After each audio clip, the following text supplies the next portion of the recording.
Teacher YouTube চ্যানেলের পক্ষ থেকে সকলকে স্বাগতম।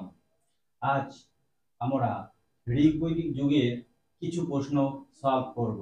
আমরা জানি ভারতীয় উপমহাদেশে যারা বৈদিক সভ্যতার উন্মেষ ঘটিয়েছিল তাদের আর্য বলে।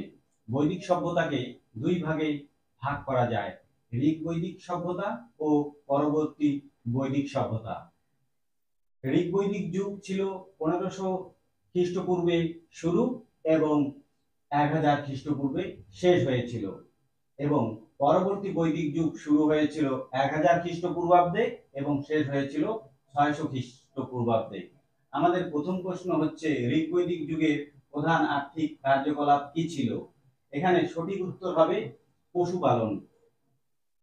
এই প্রশ্নটাকে খুব গুরুত্ব দিয়ে মনে রাখতে হবে, কারণ পরীক্ষার হলে আমাদের মনে হতে পারে কৃষি বোধহয় ঋগ্বৈদিক যুগের আর্থিক কার্যকলাপের প্রধান, কিন্তু না, এক্ষেত্রে সঠিক হবে পশুপালন। কেননা কৃষি, শিল্প ও বাণিজ্যের বিকাশ আরো দেরিতে হয়েছিল।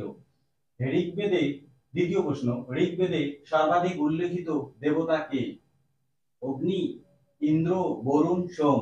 এক্ষেত্রে সঠিক উত্তর হবে ইন্দ্র।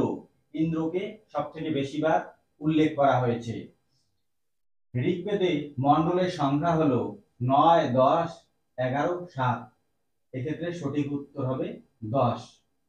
ভারতীয় সঙ্গীতের উৎস হলো, ভারতীয় সঙ্গীতের উৎস আমরা জানি সামবেদ। এক্ষেত্রে সঠিক উত্তর হবে বি, সামবেদ।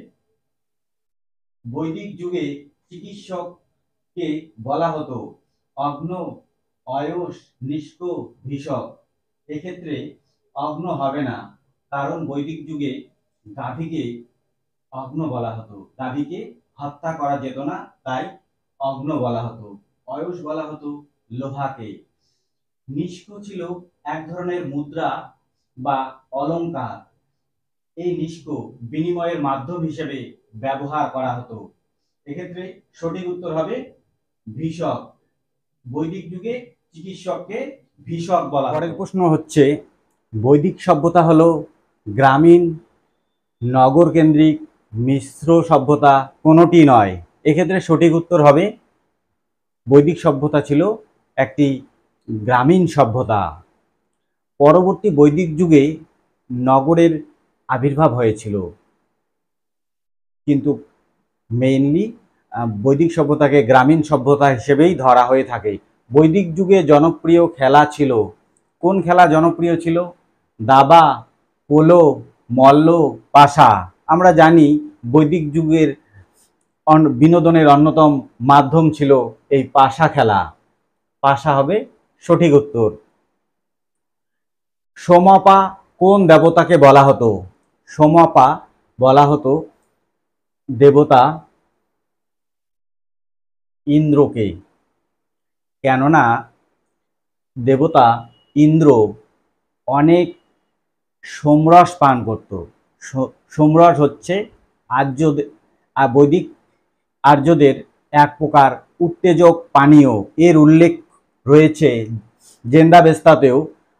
জেন্দাবেস্তাতেও এই সোমরসকে বলা হতো হওম। পরবর্তী প্রশ্ন, সভাতে যে সম্পন্ন ব্যক্তিরা যোগ দিতেন তাকে বলা হতো মগবন, পিজবন, দ্বিজ, ব্রীহি। এক্ষেত্রে সঠিক উত্তর হবে মগবন। সভাতে যে সম্পন্ন ব্যক্তিরা যোগ দিত তাদের মগবন বলা হতো। 10 রাজার যুদ্ধ হয়েছিল যে নদীর তীরে? খুব ইম্পর্টেন্ট প্রশ্ন, যে কোনো পরীক্ষায় আসে। সিন্ধু, সরস্বতী, রাভি, শতুদ্র। এক্ষেত্রে সঠিক উত্তর হবে রাভি। রাভি নদীর আরেকটা নাম রয়েছে পারুশনি। ধন্যবাদ।